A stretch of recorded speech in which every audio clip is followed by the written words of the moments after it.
Salut, c'est Trado, content de vous retrouver pour la mise à jour de l'indice parisien. Alors aujourd'hui, l'actualité a tourné autour de la nouvelle passe d'armes entre Monsieur Trump et son homologue chinois.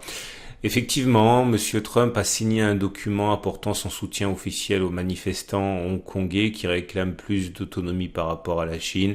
Il fallait pas s'attendre à ce que les autorités chinoises apprécient ça. Alors, ceux qui espéraient que la détente sur le plan commercial en sont pour leurs frais. Et le CAC décroche légèrement de 0,24%.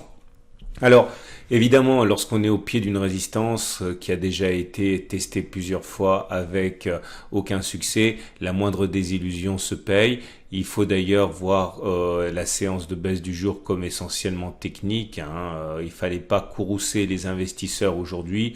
En plus, il y a un manque de volume évident avec Thanksgiving aux États-Unis qui est un jour férié.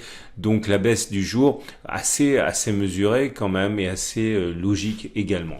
On a ouvert un gap 5919, 5922, c'est-à-dire qu'il n'y a pas de cotation entre les plus bas de la séance du 27 et les plus hauts de la séance du 28. Il y a 4 formes de gap. À mon avis, ce gap est un gap commun, c'est-à-dire un gap qui ne veut rien dire de significatif et qui a vocation à être comblé assez rapidement. Bon, bien sûr, je ne suis pas dans le secret des dieux, je ne sais pas ce qui va se produire, mais étant donné qu'on était déjà dans une période de latéralisation, je pense qu'il s'agit d'un gap sans véritable signification. Maintenant, ça se trade les gaps.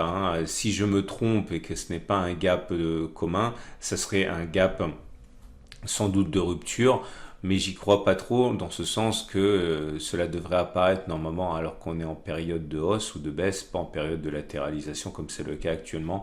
Donc j'y accorderai pas encore trop d'importance, mais ça se traite. Ceux qui pensent que c'est un gap qui pourrait produire des effets importants peuvent vendre à découvert sur les niveaux actuels. Il s'agit de mettre un stop au cas où on comblerait ce gap. Alors ça ira assez vite, 0,17%, on est déjà comblé. Et l'objectif est donc d'aller chercher un objectif au moins à 0,17.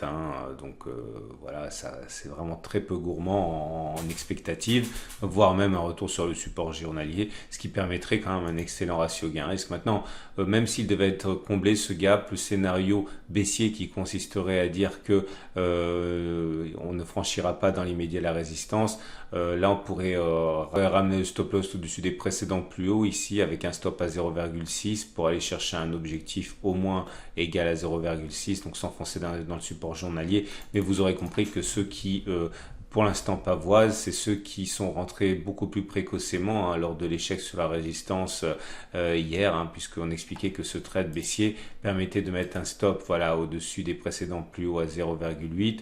L'objectif il est en bonne passe d'être atteint. Là on est déjà presque un petit peu en retard pour initier un swing baissier. Par contre le swing haussier qui consisterait à parier sur le fait que le support tiendra, lui ne donne pas un ratio gain-risque très intéressant maintenant, mais on s'en rapproche puisque si on attend d'aller sur le support journalier avec un stop loss sur les précédents plus bas à 0,9, ça nous donnerait un objectif facilement rallié à la hausse puisqu'on n'aurait même pas besoin d'aller s'enfoncer profondément dans la résistance journalière. Bref, c'est un peu tard pour l'un et c'est un peu tard pour l'autre. Seul le trade du gap semble donner un ratio gain-risque suffisant. Le chandelier du jour est un chandelier plutôt d'hésitation malgré la baisse du jour, puisque vous voyez longue mèche haute, longue mèche basse, ça veut dire qu'on bataille toute la séance pour finalement clôturer sur un niveau proche du niveau d'ouverture. C'est pas un chandelier très significatif. Les indicateurs techniques, la moyenne mobile à 20 jours est toujours ascendante, donc on est en tendance haussière. Par contre, la moyenne mobile à 7 jours est définitivement plate. On peut toujours avoir au regard du balai M7, M20 deux scénarios. Soit effectivement on croise à la baisse la M20 dans un croisement baissier faible, c'est-à-dire si la M7 descend comme ça, généralement ça donne des effets assez mesurés, ou alors on fait un non-croisement haussier, c'est-à-dire que la M7 repart vers le haut sans avoir croisé la M20 et généralement ça produit des résultats assez intéressants. On s'inquiétera de la bande de Bollinger qui commence à piquer sur les cours comme ça, c'est-à-dire qu'elle sera un peu plus difficile à passer que si elle avait été plate, mais j'aimerais mentionner ce soir le SAR. Comme vous savez, le SAR généralement donne des signaux assez intéressant. Quand on casse le SAR à la hausse ou à la baisse, généralement on le fait pas pour rien et il est rare que l'on n'aille pas plus haut que le jour de la cassure du SAR, même de manière marginale. Hein. Regardez, à la baisse inversement, là on a cassé le SAR ici, sur cette bougie, on est allé plus bas. Lorsqu'on casse le SAR à la hausse, comme c'est le cas ici, on va généralement plus haut. Là on vient de casser le SAR à la hausse, c'était sur la séance du 27 novembre.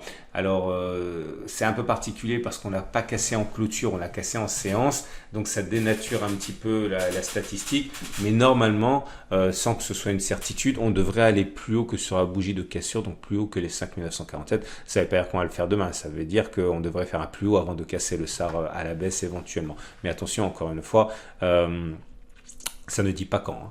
Nous avons les indicateurs techniques qui également sont intéressants à suivre aujourd'hui puisque on est dans une situation où le signal qui a été donné hier, à savoir le signal aussi donné par le stochastique, n'a pas été relayé ni par le MACD0 ni par le CCI qui reste en dessous de sa zone de surachat, mais surtout le momentum a croisé le niveau des zéros, il est en territoire négatif. Le RSI est au-dessus de 50, le MACD en dessous de son signal. Bon bref, quand vous avez une cacophonie comme ça au niveau des indicateurs, vous pouvez pas en faire grand-chose si ce n'est en conclure que finalement les opérateurs se cherchent et qu'il n'y a pas de tendance avérée. C'est déjà une information en soi. On n'est pas en consensus haussier, on n'est pas en consensus baissier pour l'instant à très court terme.